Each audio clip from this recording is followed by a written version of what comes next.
Welcome and welcome back to Alyssa's Lizards. I'm Alyssa and these are all of my critters. And yes, that does include snakes as well as lizards. And today's video is going to be about snakes. So I know a lot of times people who are new with snakes or, just got their first snake, they're really excited, but they're also really nervous when it comes to handling their snake. So I just wanted to give you guys some tips and tricks that work for me and basically how I approach handling my snakes and what that looks like, and just little tidbits that hopefully will help you.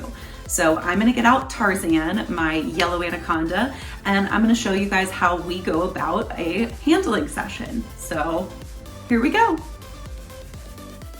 All right, so for me personally, whenever I have a new snake and I'm trying to start handling and getting to know that individual snake, the first thing that I like to do is set the scene. I know that may seem like a little crazy and it may be just a little bit much, but for me, I find that it really helps you to get to know your snake and your snake to get to know you, and it also is just a form of animal enrichment. So what I mean by setting the scene is essentially to have an open area where you can handle your snake safely and you don't have to worry about it escaping or getting out or anything crazy like that. But I also think it's really important to have different things that your snake can explore, because that's going to be a positive experience for your snake. So again, it may seem like a bit much, but for me, I think it's just really beneficial to my animals. So what I like to do is I like to have different objects set around in the scene that your snake can explore. So fake plants, real plants if you want. I also find that it's helpful to use either used articles of clothing or towels, things like that, that they can play around in, and it smells like me. So they eventually over time will hopefully get used to my scent, and that's something that's really nice and just hopefully helps them get to know us. So I also use just random little enclosure props, just different textures and shapes and things that they can explore. So that's my first tip when it comes to snakes. And now I'm gonna get out Tarzan, so please hold. All right, we are back with Tarzan, my yellow anaconda. So this guy definitely, out of all of my snakes, has been the most defensive.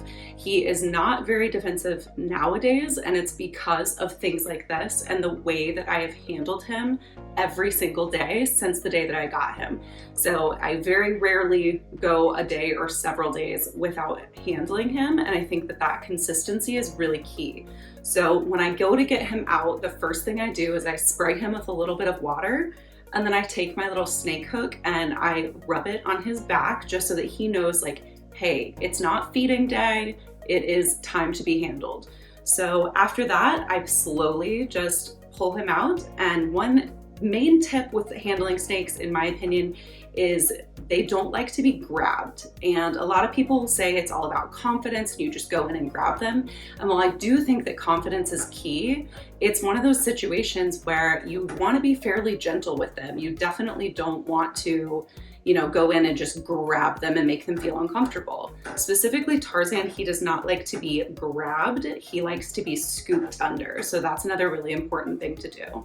So once I have him out, I basically just either let him explore on me, or I will let him just kind of explore elsewhere as well. So yeah, something like this, I basically, when it comes to snakes, be confident.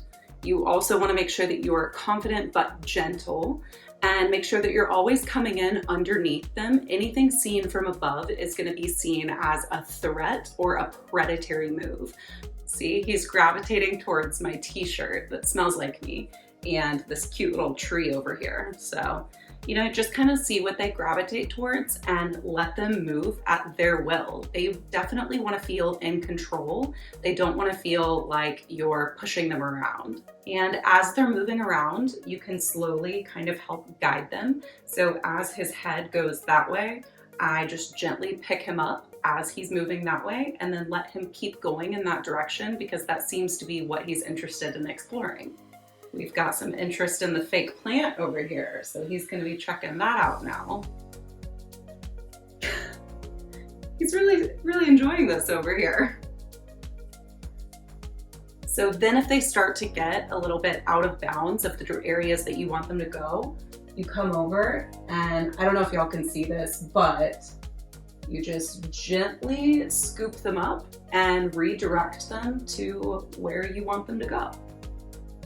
And from here, we just hang out. The goal with any animal that we have, especially when it comes to reptiles, is basically just to make them feel safe and secure. Another key important thing when it comes to handling snakes is to make sure that their entire body feels supported as much as you can do. So if you can support their whole body, you really want to try to do that. And then sometimes you get in some really weird positions like this where you just have to keep your elbow in the air. So I've been doing this situation with Tarzan since the day that I got him. I got him when he was about 3.5 to 4 months old, and we've been doing this almost every day since. And I personally believe that that has built a lot of trust. Another important thing to note for snakes and anacondas in particular is slow movements. If you're making big, jerky, quick movements, that's gonna make them uncomfortable. And they can sense that you're tense or that you're moving quickly or nervous. So you just wanna move slowly and fluidly, and that's gonna help them feel more calm throughout the whole experience. So another thing that I like to do while I'm going through handling is basically just touching him in different spots and just letting him know, like, hey, I'm still here. I haven't gone anywhere. I'm not just your warm tree that you're sitting on. And just letting them know, that touch isn't a scary thing. It's not bad. It's not going to hurt them. And, that it's safe. So over time, they'll start to learn those things. So just that consistency and familiarity is really important. Literally, my hand is like caught up in his tail. He has like completely just knotted himself up on my arm. So I am absolutely not an expert in any way. This is just how I handle my snakes, but it really seems to work for me. Personally, I think that setting the scene and focusing on animal enrichment and making sure that they are getting something good out of the interaction as well is just really beneficial for your animals. So for me, that's what's really important. I think just remain calm, be gentle, and be patient with them. All right, so we have had him out for about an hour now, and that is what I like to call a good long handling session. So we are going to put him up, and then I'm gonna film my outro.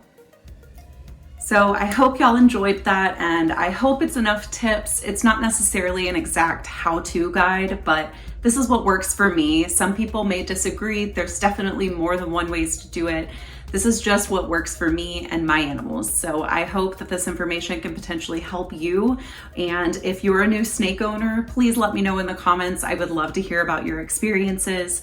And let me know if you would like me to make this a series. I can show you guys what it's like to handle my corn snake or to handle my dwarf Hog Island boa constrictor. So I have a couple of other snakes that I can kind of show you guys how I work with them and what that looks like with them. So let me know, and please like, comment, and subscribe. I appreciate you guys so much, and I will see you in the next video. Bye.